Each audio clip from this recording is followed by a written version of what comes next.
অন্ধকারের ভেতর এমন কিছু আছে যা আমরা দেখতে পাই না, কিন্তু সে আমাদের খুব ভালোই দেখে। স্বাগতম হরর জোনে। সাহস থাকলে শেষ পর্যন্ত দেখবেন। আজকের গল্প শুরু হওয়ার আগেই সাবধান করে দিচ্ছি, চারপাশের আলো নিভে গেলে ছায়াগুলো কিন্তু নড়ে চড়ে ওঠে। এখন আপনি ঢুকছেন হরর জোনের অন্ধকার দুনিয়ায়। নীরবতার মাঝে যে ফিসফিস শব্দ শোনা যায়, সেটা কখনো মানুষের নয়। এটাই হরর জোন, ভয়ের আসল ঠিকানা। প্রতিটি ঘরে, প্রতিটি ছায়ায়, প্রতিটি নিঃশ্বাসে লুকিয়ে থাকে কিছু না কিছু অজানা ভয়। আজ আমরা খুলতে চলেছি সেই ভয়ের দরজা। Welcome to horror zone.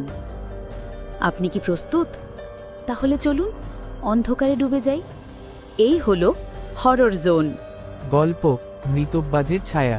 মেঘলা বিকেলটায় হঠাৎ করেই অদ্ভুত নীরবতা নেমে এসেছিল শিমুলতলা গ্রামে। বাতাস থমকে গেছে, পাখির ডাক যেন হারিয়ে গেছে। ঠিক এমন সময়ই ফিরে এল অরণ্য 5 বছর পর। গ্রামে তার চাচার পুরনো বাড়িটাই ছিল একমাত্র ঠিকানা। বাড়িটা আজও দাঁড়িয়ে আছে, কিন্তু তার ভিতরে ঢুকতেই অরণ্যের মনে হলো কেউ তাকে চুপচাপ নজরে রাখছে।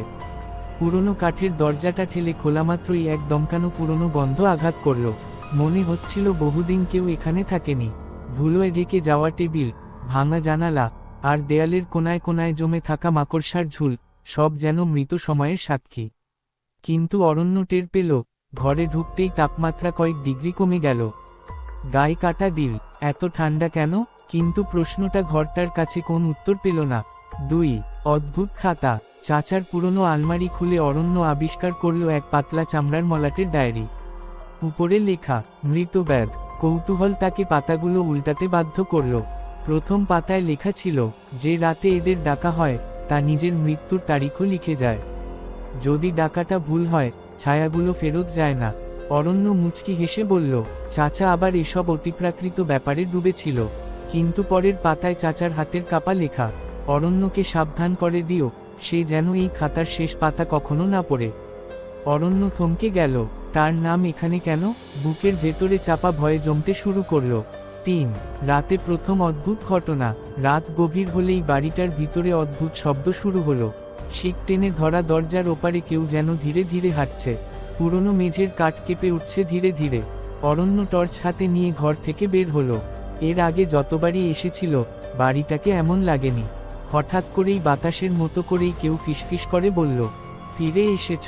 অরণ্য ঘুরে দাঁড়ালো, কেউ নেই। টর্চের আলো দেয়ালে পড়তেই দেখতে পেল, ঠিক তার পিছনে একটি লম্বা ছায়া, কিন্তু তার নিজের ছায়া নয়।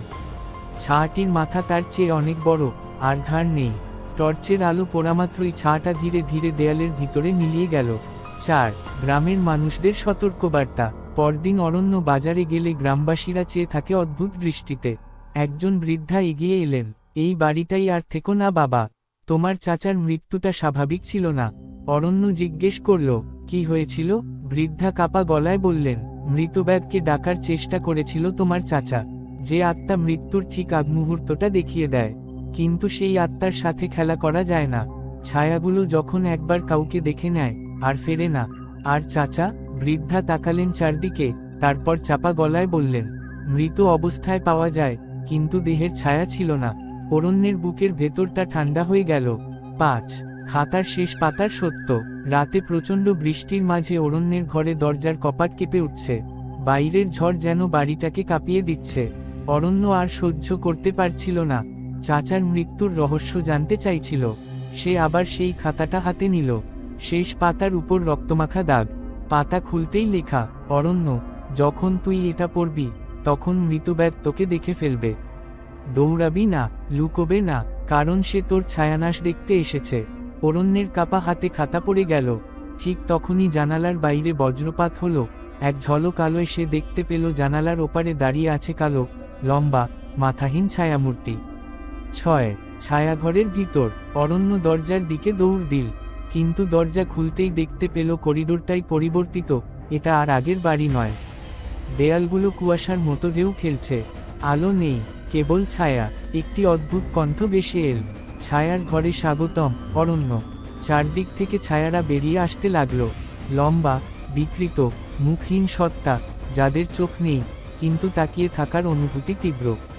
অরণ্য চিৎকার করতে চাইল, কিন্তু গলা দিয়ে শব্দ বের হলো না। হঠাৎ একটি ছায়া এগিয়ে এসে তার ঠিক পাশে কানে ফিসফিস করল, তোর মৃত্যুর ছায়া আজ সম্পূর্ণ হবে।